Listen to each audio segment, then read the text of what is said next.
ஓம் சைராம், ஜெய் சைராம். என் அன்பின் பிரியமே, இன்று இரவுக்குள் ஒரு நற்செய்தியை நீ கேட்பாய். இன்ப அதிர்ச்சி உனக்கு காத்துள்ளது என் குழந்தையே. என் லீலைகள் உன் வாழ்க்கையில் எந்த வகையிலும் ஊடுருவும். அதை இதுதான் என்று உன்னால் யோசிக்க முடியாததாய், ஆச்சரியமுடையதாய் அமைத்து உன் வாழ்க்கைக்கு உன் தந்தையான நான் கொடுப்பேன். இப்போது தளர்ந்து நம்பிக்கையற்று திடமில்லாமல் எனக்கு என்ன செய்தீர்கள் என்று கேட்கும் அளவிற்கு உன் புத்தியும் மனமும் குழம்பி சஞ்சலமாகி உள்ளது. சிறிது நாளில் அது உனக்கு தெளிவு பெறும். நீ கவலை கொள்ளாதே. உன்னை விட்டு உன் தந்தையான நான் எங்கும் செல்ல மாட்டேன். உறுதியோடு கேள். என் மீது நம்பிக்கை உனக்கு முழு அளவில் இருந்தால் நீ பொறுமை காக்க வேண்டும். என்னை ஏன் கைவிட்டீர்கள் என கேட்டு உன் அருகில் நான் இருக்கும்போதே நீ தூர விலகிச் செல்லாதே. என்னை நீ அணுகுவதற்கு விசேஷமான வழிமுறைகள் ஏதும் இல்லை. நம் தாயை எப்படி அணுகுவோம்? இதே போல ஒரு கேள்வி கேட்பது மடத்தனமானது. அன்பு என்ன என்று குழந்தை உணர்வதற்கு வெகு நாட்களுக்கு முன்னதாகவே தாய் தன் குழந்தைகள் மீது அன்பை பொழிந்து வருகிறாள். அதே போல நானும் என் குழந்தைகளின் மீது அன்பை பொழியும் ஒரு கண்ணுக்கு தெரியாத அன்னையின் பாத்திரத்தை ஏற்று முற்பிறவிகளிலிருந்தே தொடர்ந்து தம் பக்தர்களாகிய குழந்தைகளின் மீது அன்பை பொழிந்து கொண்டு இருக்கிறேன். ஆனால் அவர்கள் இப்போது என்னை எப்படி அணுகுவது? அவர்கள் என்னை அணுக வேண்டும் என மனப்பூர்வமாக விரும்ப வேண்டும். உடனே அணுகுமுறை துவங்கிவிடும். அக்கணத்திலிருந்தே அவர்கள் நிலைமையில் முன்னேற்றம் ஆரம்பமாகிவிடும். அவர்கள் மேலும் மேலும் உற்சாகமடைய முடியும். மேன்மேலும் பலனும் அடைய முடியும். வாழ்க்கையில் நீ செய்த தவறுகள் உனக்கு வழிகளை கொடுத்துள்ளன. நீ உன் தவறுகளிலிருந்து பாடம் கற்றுக்கொண்ட அனுபவங்களை மனதில் கொண்டு மீண்டும் இது போன்ற ஒரு தவறை எந்த சூழ்நிலையிலும் செய்யாமல் இரு. வாழ்க்கையில் எல்லாவற்றிற்கும் உணர்ச்சி வசப்படுதல், அழுதல் ஆகியவைகளால் உனக்கு எந்த வகையிலும் உதவி செய்யாது. நீ வாழ்க்கையில் இவற்றை கடந்து எவ்வாறு முன்னோக்கி செல்வது என்பதை குறித்து சிந்தித்து செயல்படு. அதற்காக தேவையில்லாத வழியில் செயல்பட நினைக்காதே. குறுக்கு புத்தி சுயநலமானது, விரைவில் துன்பத்தை தரக்கூடியது. குறுக்கு புத்தி இல்லாமலும் கள்ளம் கபடமற்ற நிலை முட்டாள்தனம் இல்லாமலும் இருக்க வேண்டும். நீ புத்திசாலியாகவும் கள்ளம் கபடமற்றவராகவும் மனித தன்மையோடு கூடிய கூர்மையான புத்தியோடும் இருக்க வேண்டும். என் வார்த்தைகள் மீது நம்பிக்கை வைத்து செயல்படு என் தங்கமே. நீ நிச்சயம் தடைகளை தகர்த்து வெற்றியடைவாய். இது உன் தந்தையான என்னுடைய சத்திய வாக்கு. உன் அம்மா அப்பாவாகிய நான் உன்னோடு இருக்கிறேன். எந்நேரமும் உன்னை நான் பாதுகாத்து கொண்டே இருப்பேன். நல்லதே நடக்கப் போகிறது என் தங்கமே.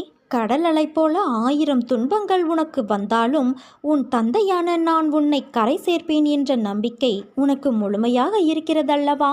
பிறகு உன் தந்தையான நான் உன்னை எப்படி கைவிடுவேன்? நீ நம்பிக்கையோடு இரு. நல்லதே நடக்கும். யார் வேண்டுமானாலும் எதை வேண்டுமானாலும் பேசட்டும். உன் பாதையில் நீ உறுதியாக இரு. உன் மீது நம்பிக்கை வை. உன் மீது நீ வைக்கின்ற அசைக்க முடியாத நம்பிக்கையே நீ என் மீது வைக்கின்ற நம்பிக்கையாகும். என்னால் எதுவும் முடியும் என்று சொல். நிச்சயம் அது முடியும். காரணம், உன்னில் இருப்பது நீ அல்ல, உன் தந்தையான நான். உன் குலம் தலைக்க, குடும்பம் செழிக்க உன் தந்தையான நான் உனக்கு எப்போதும் துணையாக இருப்பேன்.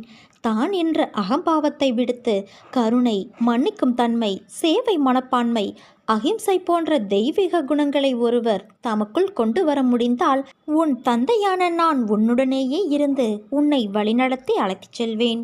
உன் மனதில் தோன்றிய கவலைகளாலும் நீ அடைந்த துன்பங்களாலும் எதிர்காலத்தை பற்றிய பயம் உன் உடல் கட்டுக்கோப்பை இழந்து வாடி மெலிந்து கண்களில் ஒளியில்லாமல் நீங்கி இருப்பதை பார்த்து நான் நெஞ்சம் உடைந்தேன்.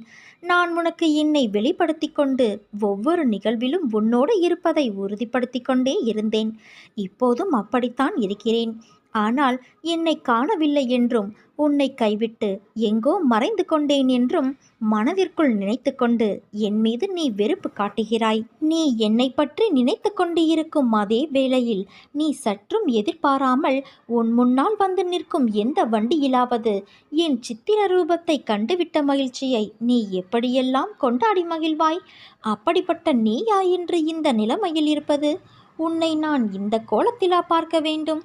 என் மனம் உடைகிறது குழந்தையே. சாதுக்கள் மூலமாகவும் ஞானிகளின் மூலமாகவும் மனதை இலகுவாக்கிக்கொள், சமநிலைப்படுத்து, பற்று நீக்கு என்றெல்லாம் எடுத்துச் சொன்னேன். ஆனால் நீயோ அதை காது கொடுத்தும் கேட்கவில்லை. நீ தாழ்ந்திருந்த போது உன்னை நான் காப்பாற்றினேன். நீ என்னை உதாசீனப்படுத்தவில்லை. உன்னையும் உன்னை சார்ந்தவர்களையும் உயர்வாக வைத்து காத்தேன். நான் இன்னொருவர் ரூபத்திலும் இருப்பேன் என்பதை உணர்ந்து பிறரை உன் நாவினால் புண்படுத்தாமல் இருந்தாய். ஆனால் சமீப காலமாக நீ எப்போதும் சண்டை போடுகிறாய். நீ கவலைப்படாதே குழந்தையே.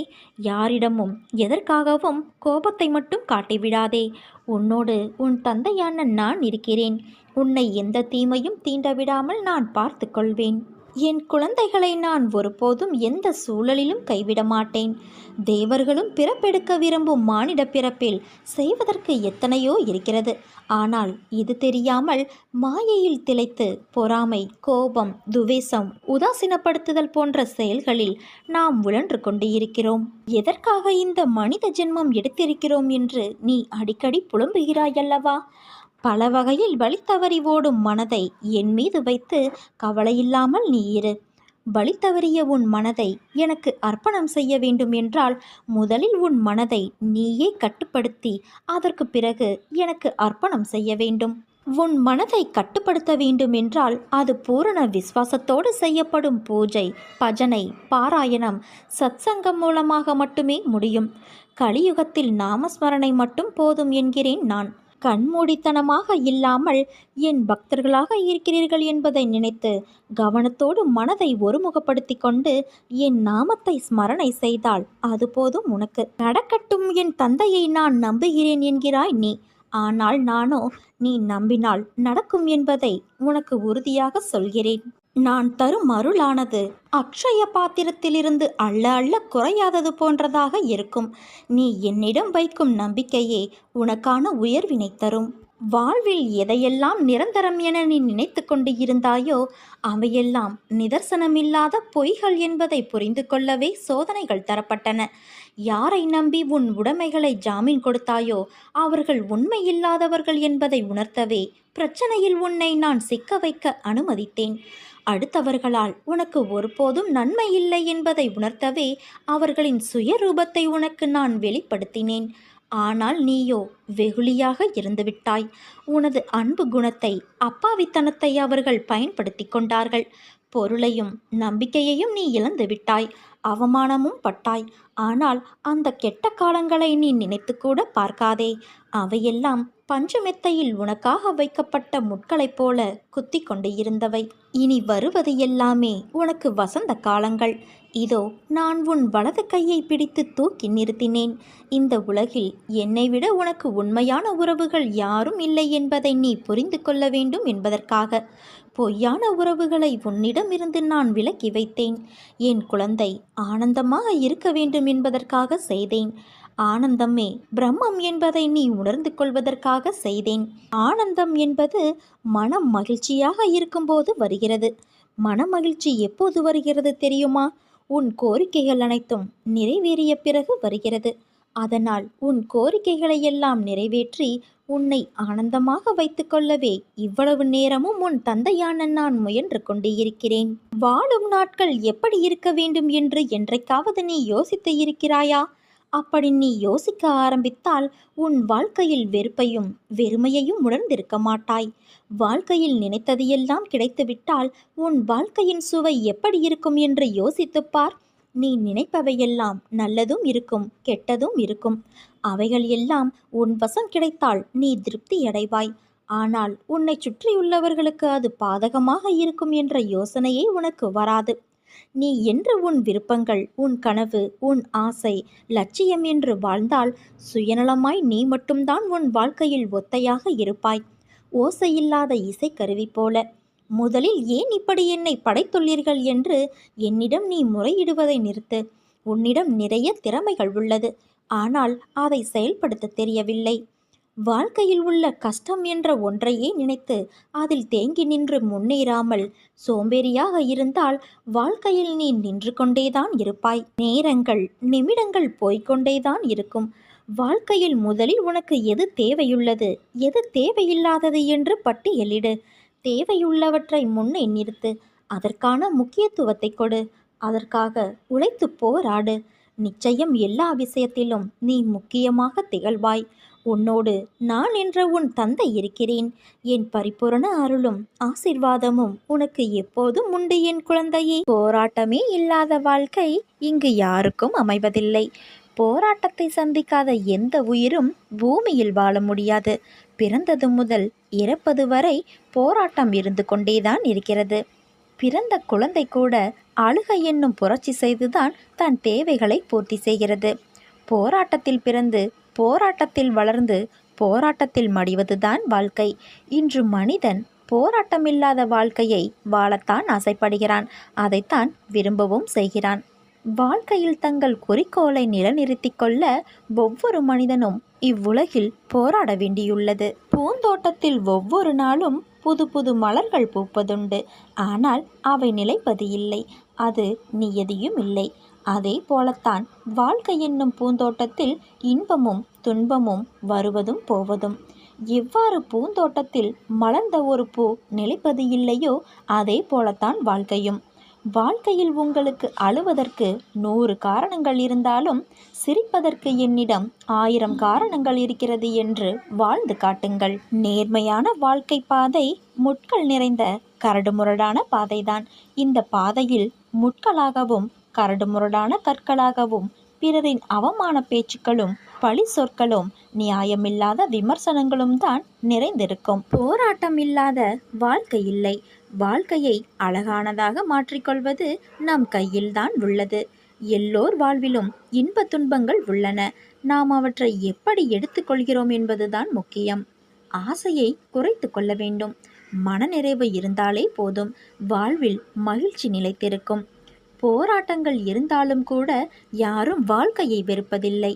போராட்டங்களை எல்லாம் ஏற்றுக்கொள்ளவும் நமக்கு ஏற்றதாக மாற்றிக்கொள்ளவும் பழகினாலே போதும்.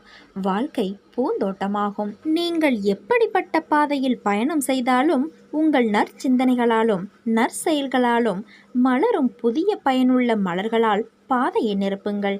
வாழ்க்கை பயணம் இனிதாக அமையும். நான் உன்னோடு இருக்கும் ஒவ்வொரு நொடியும் நீ நிம்மதியுடனும் சந்தோஷத்துடனும் வாழ்வாய். அதற்கு நான் பொறுப்பு. உனக்கு எல்லா சூழ்நிலைகளிலும் நான் துணை நிற்பேன். எல்லாம் முடிந்து நீ மகிழ்ச்சியான படிகளில் தடம் பதிக்கப் போகிறாய். எந்த சூழ்நிலையானாலும் சரி, அதை சமாளித்து அதிலிருந்து மீண்டு வெற்றியடைய வேண்டுமெனில் இவைகளை நினைவில் நிறுத்தி பின்பற்று. நினைத்ததை நினைத்தபடி அடைபவர் யார் தெரியுமா? தங்கள் எண்ணத்தில் உறுதியாக இருப்பவர்கள்தான். எண்ணத்தில் உறுதி இல்லாவிட்டால் அது செயலில் முடியாது. செயலில் முடியாத எண்ணங்கள் விதைக்காத விதைகள்.